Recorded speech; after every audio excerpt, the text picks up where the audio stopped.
രാജ്യം മുഴുവൻ ദേശവിരുദ്ധ പ്രവർത്തനങ്ങൾക്ക് വേണ്ടി പോകുന്നു. ഞാൻ പറയുന്നു, എസസരീനായ സീതാറാം യെച്ചൂരി എന്തിനെതിരെ പ്രമേയത്തിന് കാർമ്മികത്വം വഹിച്ചോ അതാണ് ഈ ഇന്റർവ്യൂവിൽ വന്നിരിക്കുന്നത്. അത് നമ്മുടെ മുഖ്യമന്ത്രിയുടെ പേരിൽ എൻഡോസ് ചെയ്യപ്പെട്ടത് ഒരു ചെറിയ കാര്യമാണോ? അദ്ദേഹം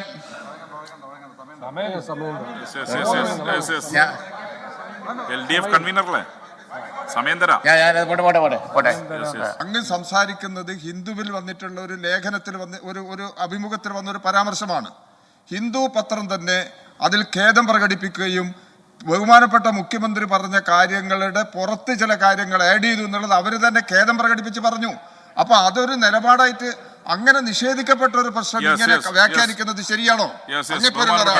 നിങ്ങൾ ഭരിക്കുന്ന ഈ കേരളത്തിന്റെ മണ്ണ് ദേശവിരുദ്ധ പ്രവർത്തനത്തിന് ഫണ്ട് ചെയ്യുന്ന സ്ഥലമാണ് എന്ന BJPയുടെ ക്യാമ്പയിൻ കേരളത്തെക്കുറിച്ച് അങ്ങനെയുള്ള പറയുന്നു. മലപ്പുറത്തെ കുറിച്ചല്ല, കേരളത്തെക്കുറിച്ച് യോഗി ആദിത്യനാഥ് പറഞ്ഞുകൊണ്ടിരിക്കുന്നതാണ്, അവരൊക്കെ പ്രചരിപ്പിച്ചുകൊണ്ടിരിക്കുന്നതാണ്. കേരളം അതാണെന്നാണ്.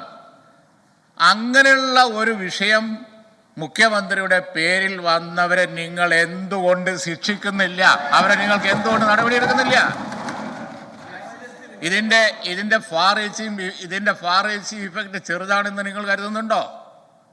ഇതിന് ഫാർ റീച്ചിങ് ഇഫക്റ്റ് ഉണ്ട്. ഇതിന് ഇപ്പൊ തന്നെ ഹരിയാനയിൽ ഇന്ത്യ മുന്നണി ജയിക്കുമെന്ന് വിചാരിച്ചു. എന്ത് പ്രചരണം? AC എന്ന് അറിഞ്ഞൂടാ. ഈ പ്രചരണം, ഈ വെപ്പൺ BJP ഇന്ത്യ ഒട്ടാകെ കൊണ്ടു നടക്കുന്ന വലിയൊരു വെപ്പണാണ്. ആ വെപ്പണാണ് നിങ്ങൾ ഹിന്ദുവിന്റെ ഇന്റർവ്യൂവിൽ അവർക്ക് കൊടുത്തത് എന്ന് പറയാതിരിക്കാൻ വയ്യ. വലിയ ഗൗരവമുള്ള വിഷയമല്ലേ അത്? അതിങ്ങനെ ലാഘവത്തോടു കൂടി നിങ്ങൾ വിട്ടിരിക്കുകയാണോ?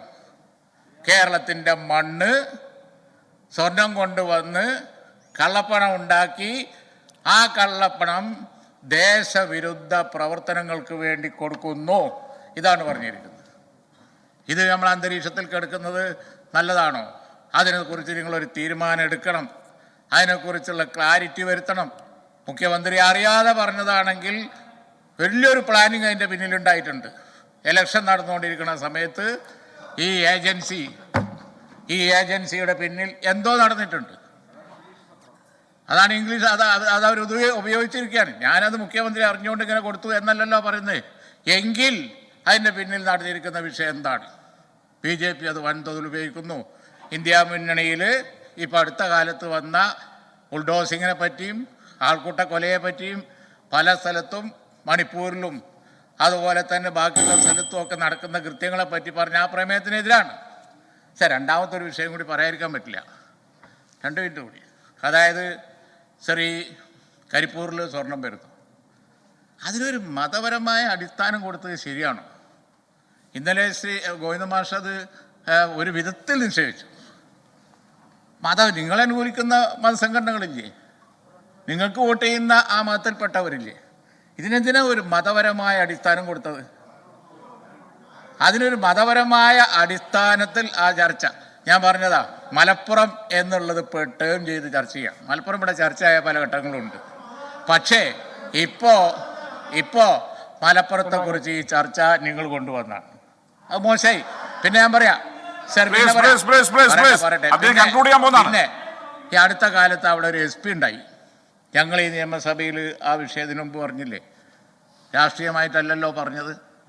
പെയിൻറ്റിങ് വർക്ക് എടുത്ത് നടക്കുന്ന ഒരാളാണ് ഈ താമർ ജിഫ്രി എന്ന് കേൾക്കുമ്പോൾ ഏതാണ്ട് വലിയ ആളാന്ന് വിചാരിക്കണ്ട. തൊഴിലാളിയാണ്, ഒരു പണിയില്ലാതെ നടക്കുന്നവനാണ് ആ തല്ലിക്കൊന്ന താമർ ജിഫ്രി. അയാളുടെ ജ്യേഷ്ഠൻ എന്ന് പറഞ്ഞാൽ അന്വേഷിച്ചാൽ മതിയല്ലോ. ഞങ്ങളെ പാർട്ടിക്കാരനൊന്നുമല്ല, അങ്ങനെ നടക്കുന്ന ഒരു തൊഴിലാളിയാണ്. എന്തൊരു ക്രൂരത കാണിച്ചത്. അയാൾ അവിടുന്ന് ഉടനെ ട്രാൻസ്ഫർ ചെയ്യണം ഞങ്ങളോട് വന്നു. ഞാനിവിടെ വന്നത് സംസാരിക്കുകയുണ്ടായി. പക്ഷേ പിൽക്കാലത്ത് നടന്ന സംഭവവികാസങ്ങൾ ഇത്ര കേസ് പിടിക്കണം, അത് ഇത്ര എണ്ണം മയക്കുമരുന്നായിരിക്കണം, കുറ്റകൃത്യങ്ങൾ വർദ്ധിപ്പിക്കാൻ ബൈക്കിൻ്റെ പിന്നിൽ പോയാൽ മതി, അതിനൊരു കേസ് നമ്പർ വർദ്ധിപ്പിച്ച് ഇതൊരു പ്ലാനിങ് നടക്കുന്നുണ്ടെന്ന് ഞങ്ങളന്ന് പറഞ്ഞില്ലേ? അത് നിങ്ങൾ ശ്രദ്ധിച്ചോ? എന്തിനാ മലപ്പുറം ജില്ലയെ ക്രൈമുകൾ കൂടുതലാണ് എന്ന് ആക്കി? അതിൻ്റെ പിന്നിൽ എന്തോ ഒരു പ്ലാനിങ് ഉണ്ട്. അതാണല്ലോ അദ്ദേഹം ലോകത്തെവിടെയായാലും ഏത് സമയത്തും 24 വാർത്തകളും ഓഗ്മെന്റഡ് റിയാലിറ്റി പാക്കേജുകളും എക്സ്പ്ലെയിനറുകളും വിശദമായി കാണാൻ ഞങ്ങളുടെ യൂട്യൂബ് ചാനൽ നിങ്ങൾക്ക് സബ്സ്ക്രൈബ് ചെയ്യാം.